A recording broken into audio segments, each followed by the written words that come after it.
frontier. This is Football Daft with Stephen Purden, midfield dynamo and average actor, Chris Toll, target man, suspicious character, and With the top end of Stevenson,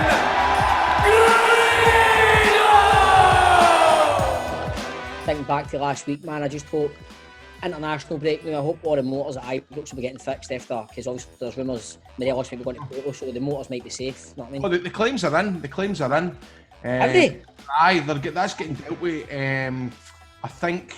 Who is it? Scott Arfield is going about right now in a 70-plate Kia. So right. That's not too bad. He's he's like 20 plate. Oh, but wait a minute. Do you know what, Grado? Well, see that's obviously he's got a courtesy car. Aye, but that's not a like for like replacement. You're right, which is why you should have went to G4 Claims, because G4 Claims sponsor this show, and we think they're brilliant, and we believe that if the Rangers players did use G4 Claims, they would be sorted. They'd be back on the road. Currently, they're getting the bus, they're getting the subway, they're cycling, etc., etc. I heard that Connor Goldson's walking it to work.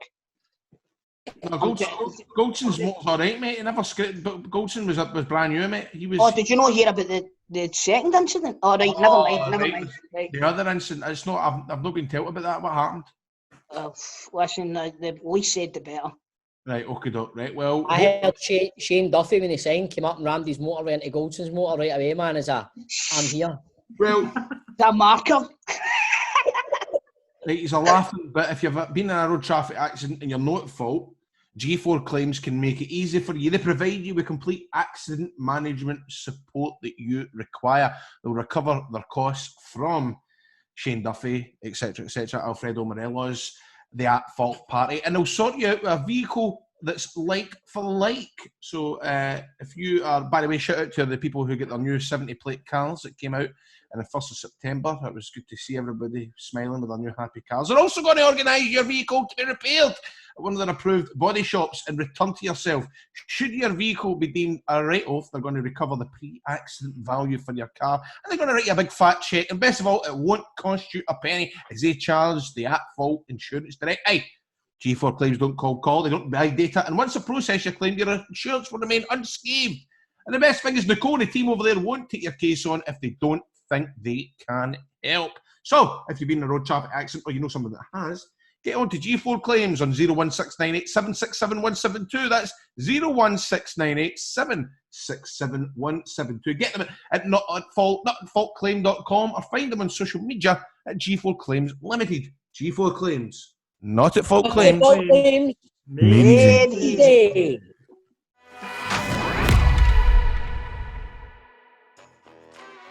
Let's welcome a man who's well travelled across Scottish football. As a striker, he's played for the likes of Raith Rovers, Dundee, Motherwell, St Mirren, St Johnstone and Hearts, and he now currently plies his trade at Morton, where he also manages the reserve side. It is John Sutton. How you doing, mate? Hi, hello there, good to be here. Thanks for coming on, mate. Thank you. Oh, no problem at all. Right, so have you got your brother on FaceTime as well, mate? Aye, is he there as well? We can slag him before we get to you, mate. Oh, sorry, are you talking to me there? No, feel free to slag my brother at any opportunity. No, mate, I'm kidding on. I'm sure you're not the only one. Listen, I'll tell you something. There won't be a bad fucking word said about Chris Sutton on that show. Listen, right. I think he's that show. I couldn't have imagined you'd have thought that. So I think he's top entertainment. I think he's like the Katie Hopkins fucking. That's what he is. That's what I always say. He's like Katie Hopkins, man. He's brilliant. What about you, John? Do you hold any hopes of getting into the broadcast side of things, or are you going down the managerial route? I don't know about the managerial route. I don't know if there'll be. It looks unlikely there's going to be a reserve team in Morton next season. No, I'm doing a bit of personal training and a bit of individual coaching. Hopefully the results will come back to Morton, but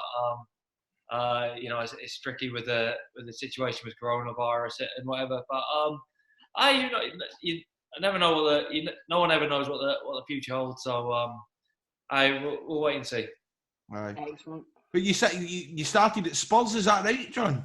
Yeah, that's right. A long time ago now. Aye, so what's your memories of starting then at Spurs, starting as a football player then? What happened there? It's a bit of a culture shock coming from sort of rural Norfolk to pretty much where they film The Only Way is Essex. Love that programme. Fucking love it. It was good. It was incredibly hard to try and break into the first team, but the things that you learn, the level of coaching and the players you got to train with, certainly as you got older, that stood us in good stead for the future. But who was the kind of players that were showing you the ropes there? Who was the first time players at that point? Who was that? That was the tricky bit for us, really, because we had a really good youth team, but then the first team was Teddy Sheringham, Les Ferdinand, someone called Sergei Rebrov, who used to play up front with Shevchenko for. Rebrov. Never heard of him. Never heard of Sergei Rebrov. He's definitely I was trying to make it look like I was unlucky. Just say something. Really, really good quality player. So it was very. Robbie Keane was another one, who was, I think it speaks for itself. It's incredibly hard to jump above them in the pecking order. Were you there with Jamie Redknapp? Yeah, was I? Aye. He's a good-looking guy, eh? He's alright. Mate, legitimately, that's Grado fancies Big Pierre Van Hooijdonk, right? And we get asked if you had a footballer that you would consider, who would it be? And I said Jamie Redknapp. There you go. So there we go. What a fucking. I must admit, I like Big Pierre, right? But see, at the same time, I loved Les Ferdinand, man. He's a boy. Yeah. I love Les Ferdinand. Did he ever take you aside and give you any tips or anything like that? Is this as a player or as a potential partner? Or as a... No, mate, he's a player. There'll be no coming back for that one. Oh man, come on. A couple of things here and there. The first team were brilliant. It's such a huge squad of players at Tottenham. But Les would talk to you. They would talk to you. There's no doubt about that. Tim Sherwood was another really good one. Sol Campbell was there when I was initially there. And they were good guys. I mean, footballers get a bad name, but you see, if they saw you walking back from training one day, they'd give you a lift back to your digs and whatever. They were good guys, and they would take you aside and give you a few tips here and there. So, they were terrific like that. So how did you end up coming up to Scotland then, John? How did that come about? Well, when I left Tottenham, see, this is ages ago. Now you'll all have forgotten about this. There was a company called ITV Digital who had all the sort of rights to the League One and League Two teams. On digital, was that on digital and all that? Was that the same thing? Remember on digital? Sorry? Was that on digital? Remember them? It might have been. It was a hell of a long time ago. But basically, all the clubs in the lower leagues were about. A lot of them went into administration. Generally, what would happen was, if you're from Tottenham reserves, you would generally go and not necessarily play, but end up at League One or League Two club for a season or 6 months and get a shot at it there. But the clubs were absolutely no money. So my brother was up in Scotland. He spoke to someone called Tosh McKinley. Tosh sort of helped us out a bit, and I got an opportunity to come up to Raith Rovers, which was, fantastic. Tosh McKinley, what a left peg he had, man. I told. Aye. He put a few balls on. I remember him telling us how he used to put the ball on Big Van Hooijdonk's head. That's right. He delivered the ball for the Scottish Cup final winner. Aye, that's the one. I remember seeing that on the video. Mm-hmm. That was the first time I ever seen Celtic lifting a trophy. There you go. Aye. Well, the first time I seen it in person, that was my first time going to the game when we won a cup. It was fucking. Was you backstage and all that? Would you get the players and all that? Did you get to hold the cup and all that too? Aye. So John, I did actually, you fucking arsehole, alright? So there, how'd you like that? How'd you like them apples, grads? When you came up to Scotland, John, you arrived in Kirkcaldy, you smashed it, you get 16 goals, 24 games. Did you think when you came up here, and off the back of that, do you think it was just easy up here? No, nothing's ever easy. We struggled a little bit as a team, but played with some good players there. The manager was really good with us, Antonio Calderon, who was Spanish. Training was great, and it's a huge step. Same with the boys that I was coaching last year, to go from youth team, reserve team, but then you're playing real football. So it was really, really good. And it was a really good league as well. Falkirk were really strong at the time.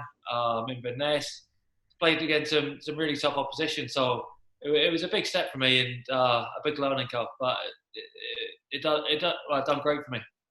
Right. John, who's that up on your wall? Who's that? A picture is that? What's that, Morelos? Who is that? It's not Morelos. That's actually a picture of Buffalo's Bill Circus when he came to Glasgow, that is. All right, what's that? The Buffalo Bill Circus, that's a circus. It's like all the... You know that? You know that? No, just a painting we saw in a shop and someone told us who it was. Oh, right, so you get any other kind of crazy pictures around your house?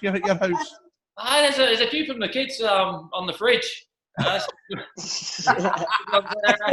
Grado's girlfriend still puts his drawings up on the fridge.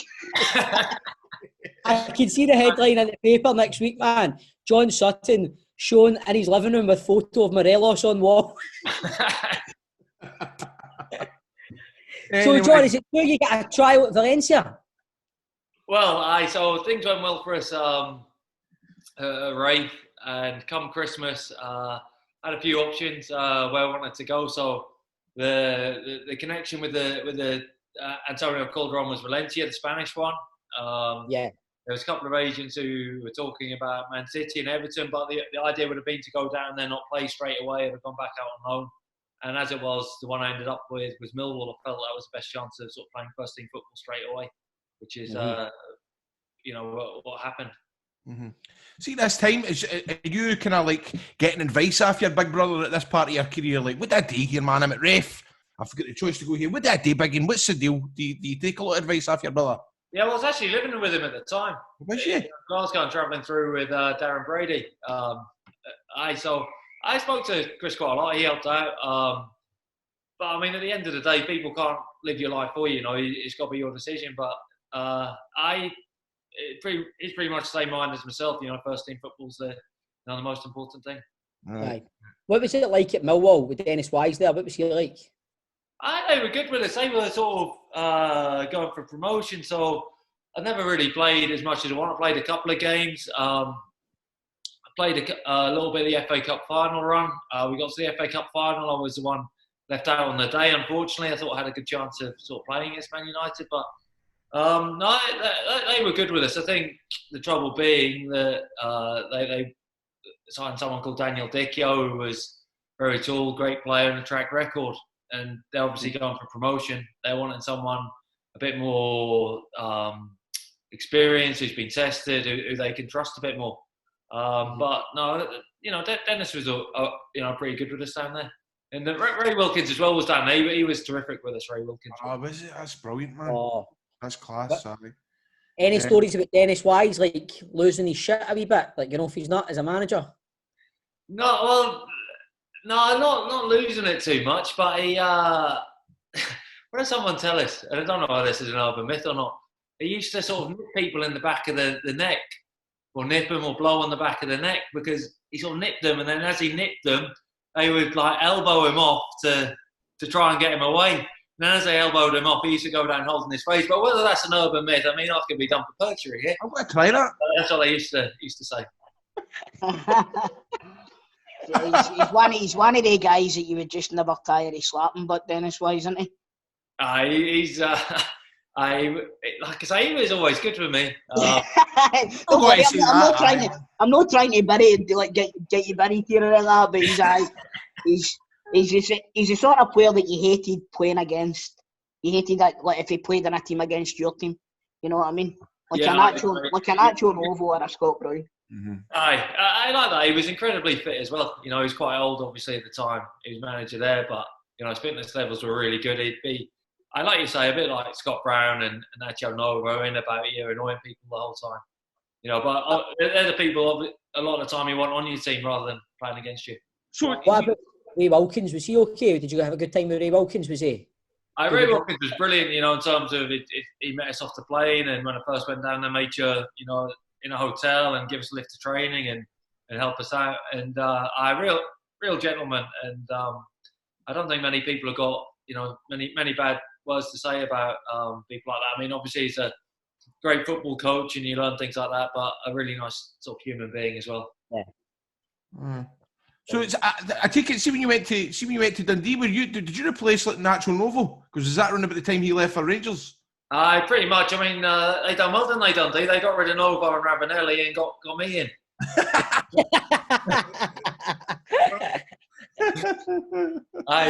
Because Dundee obviously went into administration, so that's how I ended up there. Mm. And what was your stint like there? How did you find that? How was the Dundee derbies for you? Dundee derbies were kind to us. We had a great record. Scored winner in 2 of them. One was a good goal, second game of the season, and another one was an absolute shiter, headed it and a dribble through the goalie's legs. They all count, mate. They all count. Dundee derbies were brilliant, though. I mean, sort of that'd been my first time in the Premier League, so the first thing I sort of looked at and the fixture list was Celtic, 60,000 fans, Rangers, 50,000 fans, or whatever the attendances are. Well, I think the games I enjoyed most, obviously you know the Dundee derby, but you get there, it's a packed house. You realise, it's such a big game. Really, really good occasions to play in. And I think the difference is with the Dundee derbies is Rangers and Celtic, you're not really expected to win, whereas the Dundee derbies are pretty much 50-50. And I think the atmosphere is sort of a bit edgy because of that. Absolutely fantastic games to play in. Right. Is that the one they call the friendly derby?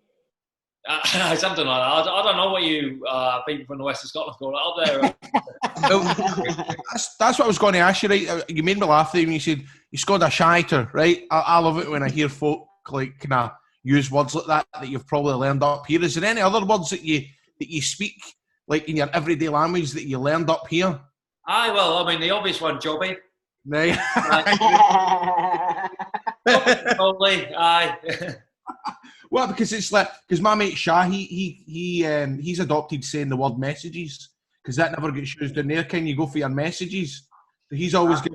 I bet you John doesn't know what that is. Well, is that an Ayrshire thing, messages then? Is it? No, it's a Coatbridge thing and all, mate. Right. Have you heard of that? I wouldn't say it. I mean, I wouldn't want to look, badly educated, but I know what it is. You know what messages are then, aye? I know. I go for your shopping, going around the. That's it, man. There we go. Right. That's your milk and your bread and your square sausage. Yeah, there we go. Hi, guy. Aye, messages, man. We say it as well. Messages. Go to messages. Aye, so what? So John, after you left. Sake. Sorry, mate. I've not asked my question yet. Shut up. Sorry. After Dundee, you went to St Mirren and you've been quoted as saying that they saved your career. What's the reason for that? Had you chucked it basically? Were you fed up with football? Or? No, I don't know about saving my career, but we got relegated with Dundee, which we shouldn't have done for a number of reasons. The first one being we had the squad of players we had was more than capable of staying up. And the second one was that Livingston signed players that they shouldn't have signed, and they're the team that sent us down. But no, I went back down to Millwall. I was never going to get a look in there. The manager changed, Steve Claridge. I mean, there's a bit of trivia for you. I don't know how many managers have taken over pre-season and been sacked for your first game of the season, but that's what happened to Steve Claridge. But by that time, I was down in the pecking order with things. So I needed somewhere to go. Went to St Mirren, and St Mirren was just absolutely brilliant for us. I don't know about saving a career, but it certainly lit a fire under us, and it was brilliant. We had quite a young squad of players. We weren't really fancied, but we had it's a bit like Celtic to an extent. They buy younger players, and people always say, "Oh, I never heard of him." And then a few years' time, they go, "Oh, that Van Dijk was a good player," even though you never heard of him when he comes in. I'm not saying that we all went on to have careers like that, but you had St Johnstone's, you had other teams that were spending more money than us, but we had a really motivated group of players. Simon Lappin went on to play in the Premier League for Norwich. Big Cut Broadfoot obviously went on to play for Rangers. He's back at Killy now, and he's had a really good career back down south. Charlie Adam was on loan for the season. Never really played first team football so much before. So we had a really hungry group of players. We had a great coaching team. Gus McPherson used to give you a right bollocking, and then Andy used to Andy Millen was absolutely terrific with all the boys, Mark O'Reilly. So it was just a really, really good club to be at that time. Hey, some amount of signing on fees you must have put in your career, man. You played for everybody in a bug. You look the English Jim Hamilton. I know. The trouble is, I've normally amended the contract. What you really want to do is be absolutely have a shite, and then you get paid up. You know the score. Hey, no, normally that's through my choice. That's the trouble. Look at all these clubs you've played for, John. Where would you say you felt you're most comfortable? 2/3 places. St Mirren, definitely first spell, second spell as well. It's a great club. I had some really good seasons there. We got promoted twice. We stayed up on the last day of the season twice in different leagues. That was absolutely brilliant. Motherwell would be the other one. Motherwell, we played in Europe every year. We finished, we got to cup finals. We never got the cherry on the top and won the Scottish Cup, which was unfortunate. But we finished second. It was just always an adventure with Motherwell. Motherwell was absolutely terrific. And I'm sure when you speak to lads and all the rest of it, it was just a great group of people. The players were great. It was great because every time we came out pre-season, we'd always sold a few people. And they always said, you get relegated this year. And we never, apart from nearly in the last season, we never got relegated. We're normally top 6, finishing second, something like that. And the people who work at Motherwell as well have all been there for such a long time. So that was a great place as well. But I'd mention Hearts as well because Hearts is, obviously, it's a huge club. And the people, again, working there, and the Hearts fans were really, really terrific to us, although, you know, I wish things had gone a bit better there for us. But have you got any crazy Romanov stories for Hearts? He used to come in with his interpreter. Right. But it was always a bit of a mystery because he used to come in with his interpreter, but he used to get him reading the Sun or the Daily Record. So his understanding of English couldn't have been too bad. He sort of just flicking through the pages. And then we'd sit down and have the meeting. So Romanov's jabbering away in Lithuanian and his interpreter's there saying, you boys are trying very hard, blah, blah, blah. Keep up the effort, you're doing excellent. All right, thank you. And I'll be back again soon to see you. Just keep working hard, we're all behind you. And the Lithuanian boys during this time, like, we're all sitting up straight and looking at it, and the Lithuanian boys were pissing themselves with laughter. So then, like, as soon as you go out of the room, you say, what was he saying there? He's saying, you're all a pile of shite, you're fucking hopeless. I wish I'd never signed you, wasting your money. Fucking brilliant. Slaughtered like sheep or something like that, man. That's brilliant, man. That's So, super, man. John, we mentioned your time at Motherwell there. Now, you played in one of the craziest games in Scottish football history. You scored a couple of goals in it, in fact, if I'm not mistaken. 6 each with Hibs at Fir Park. Talk us through it, mate. We had a right good team. Always had pretty much a right good team at Motherwell, but Craig Brown was obviously the manager. We've been on a right good run of things, and I think it was quite an important game. I think if we beat Hibs, we'd have jumped above them with a game left to guarantee qualification to Europe. Obviously, what do we go? The other strange thing about it, we probably had. And I've played with some really good goalies. Chris Smith, St Mirren, who was really unlucky with injuries. Big Darren Randall. We had the best goalie in the league, in my opinion, at that time, John Ruddy. Mm-hmm. Our defensive record was unbelievable. But after 20 minutes, we ended up about 4-1 down, if I remember correctly. And it was just a crazy game. I mean, if you look at the highlights, some of the goals that went in it was like comical. Aye, but then what about big Kevin Rutkovich's volley at the end? That was Van Basten style stuff, man. Well, I hope you know that I got the assist for that. Because 70 yards up the pitch. He couldn't really miss from there, could he? You put it on a plate for him, mate. You put it on a plate for him. Exactly, man. You can only do so much for people. But great seeing all the... I mean, I think on the pitch we were all thinking, Jesus Christ, we've got Archie Knox in the dressing room after this. you know. And I just some of the things went on in the game. I mean, at 6-5, we managed, when I say miss a penalty, we got a penalty, and the keeper, Ross Forbes, had his penalty saved, a great penalty as well. I mean, it was just mental, and obviously TV cameras have got the fans going out of the ground and then coming back in the ground. But it was brilliant to be involved in it. And to be fair to Motherwell, we had quite a lot of games like that over the years. There was always lots of goals, and I don't know what it is about Motherwell, but there always seems to be mental games with them, probably more than other teams. I might be biased. I'm thinking about the Mirren Motherwell game last year in the Scottish Cup, which was, I can't remember. They got knocked down then. Was it 5-4 or something when they 4-1 down? That's right, Thinking about Motherwell, like one of the mental games I remember is obviously the playoff against Rangers at our park. Did you fancy your chances having a square goal with Big Moshney that day as well, mate? No, I mean, don't know. I couldn't believe what Leo Owen was doing. I sort of, it's one of them, you know, like when you're pretending to run really fast over there, but you're actually going really slowly. That was me. That's brilliant.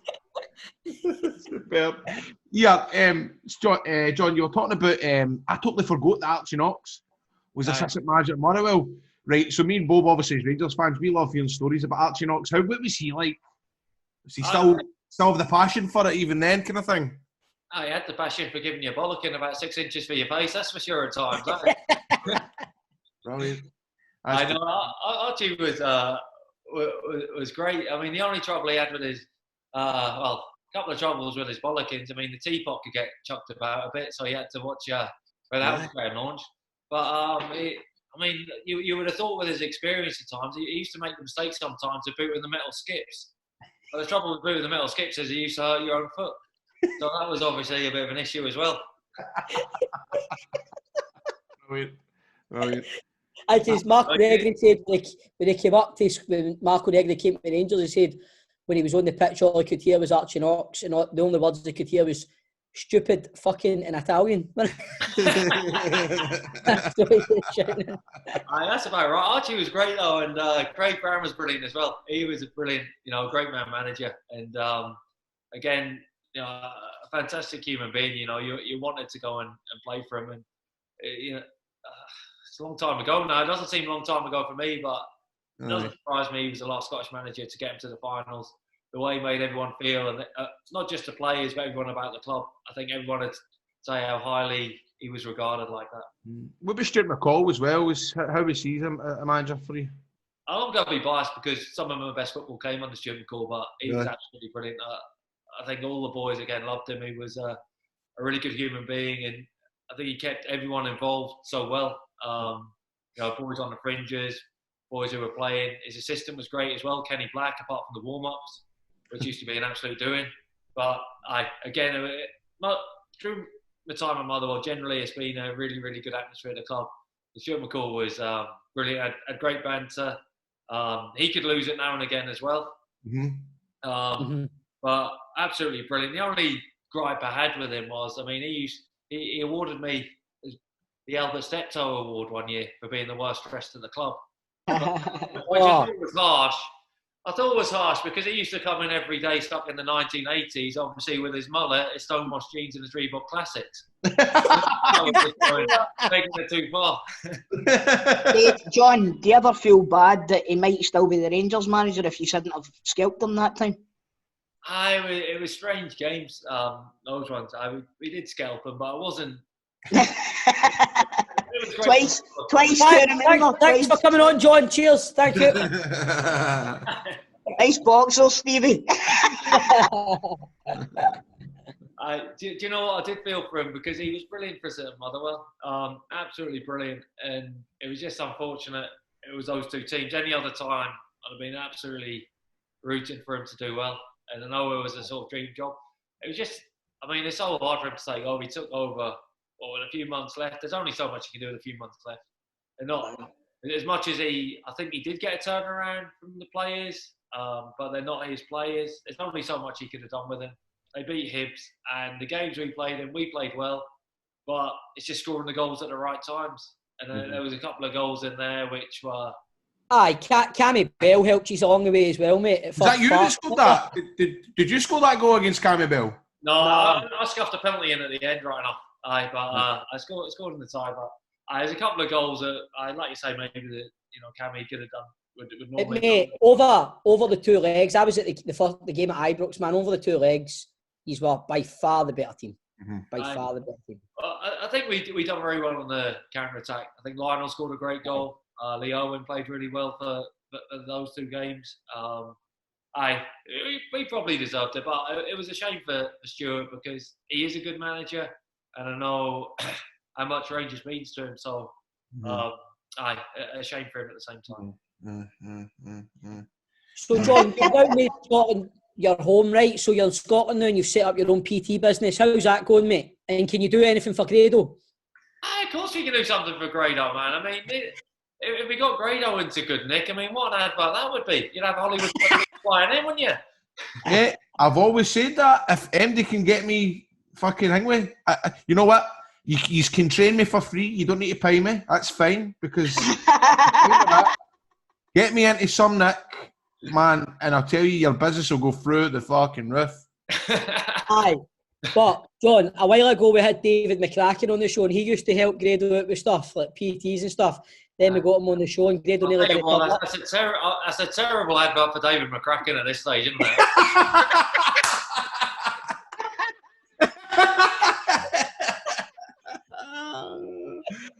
Hey, he actually, mate, he got me in no bad nick for a couple of months in 2015. I mean, I've never been back to the gym, but, It was 2015, and then the next time we seen him was doing the podcast in 2019. And by the way, Cracks' reaction when he seen him, Jesus fucking Christ. Aye, but I'll leave my number with John if you want to get in touch, if you want to take me on, mate. I've got a graft, but you'll get there. You said you got a graft? What? Yes, I'm saying it'll be a graft to get me into a good nick, but I believe in you. I thought you said you had a graft for your weight or something. So how is business going, mate, John? Is it going okay? It's going okay. I got all sorts coming over at the moment. It's been really, really good. You got sort of some fairly serious athletes. I had Motherwell fans. and to people just looking to get fit and doing a bit of individual coaching as well. So I have a bit of a mixture, but anyone who wants to have a go, I'm on Twitter now. That's a new thing for me. On Instagram, I'm still trying to find my feet with that, but I get in touch. Does your brother retweet you? What's that? Does your brother? No, because I mean, I don't want a torrent of abuse about how I want to. You see, I don't want people to know I'm related to him. I know the surname's a giveaway, but. You're a fucking double each other as well.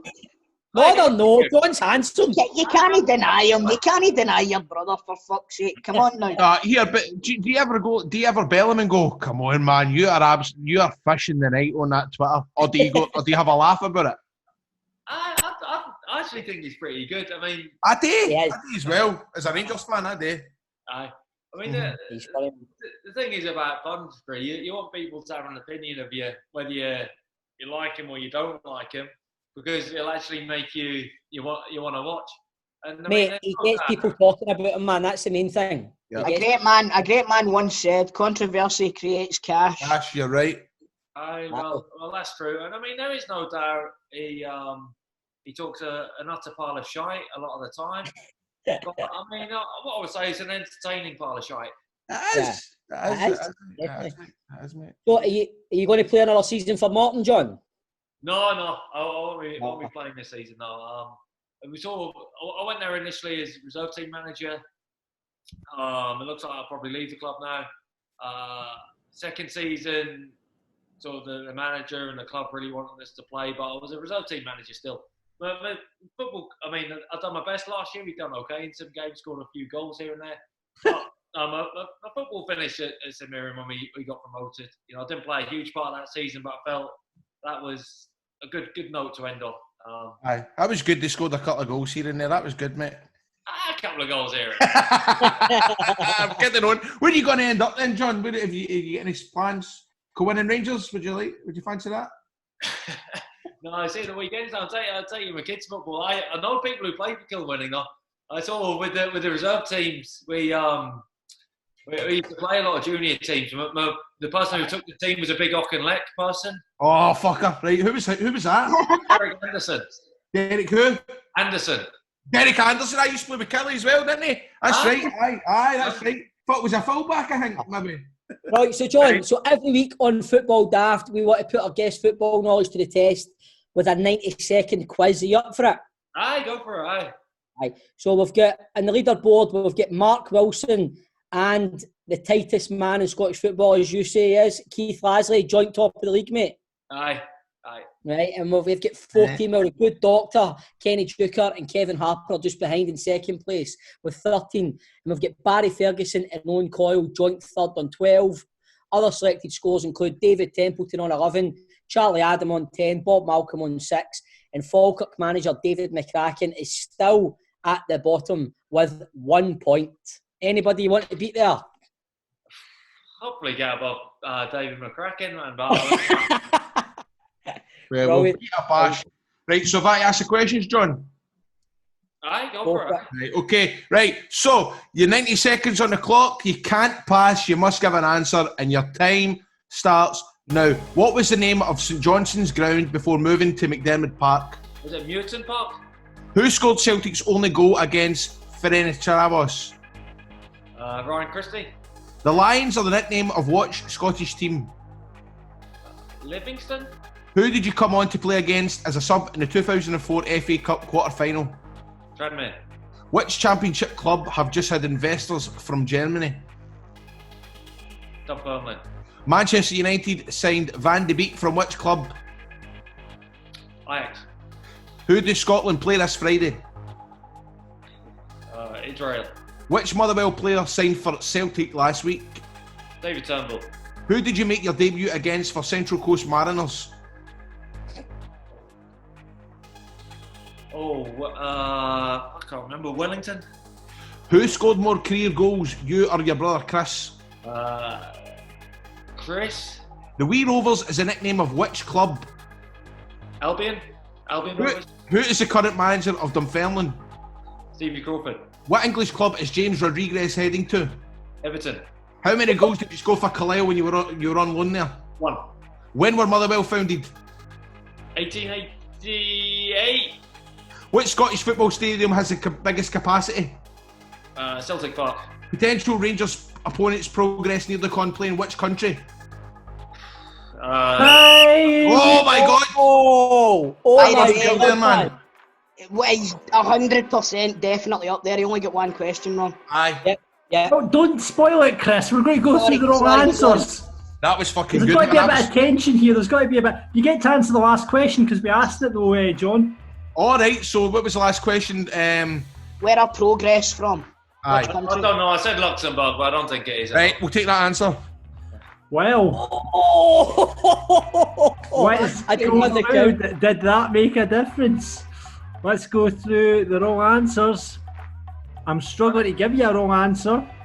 There's only one. The only one you got wrong was Motherwell were founded in 1886, which means John Sutton, you go above Keith Lasley. You're top of the leaderboard with 16, mate. Yes, man! Brilliant. Brilliant, mate. It's a buzz when we get a new leader in it. Aye. This man up here liked it. Up here thinking about this all night now. Not only are you going to be Football Daft Football Club's star centre forward, you're now top of the leaderboard, John. How do you feel? That's an honour, man. Aye, brilliant. I'd like to thank my mum, my dad. John, your trophy will be in the post, mate. Right, we'll just get that sent over to you. Brilliant, that's great. And obviously, you'll be celebrating on the beers tonight, so there'll be no PTs tomorrow, mate. Know what I mean? You better put that in your bio. Ex-football player, PT, and current football daft fucking quiz champion, man. I'm going to do that now. I'm going to get that out there. John, thanks for giving up your time and coming on. We really appreciate it, mate. I know it's been a pleasure. Brilliant, John. Cheers. Thanks very much. That was a great interview. Thank you, pal. Cheers, John. All the best, mate. Cheers. Cheers, big man. Thank you. That was great. Thank you. Audio Frontier.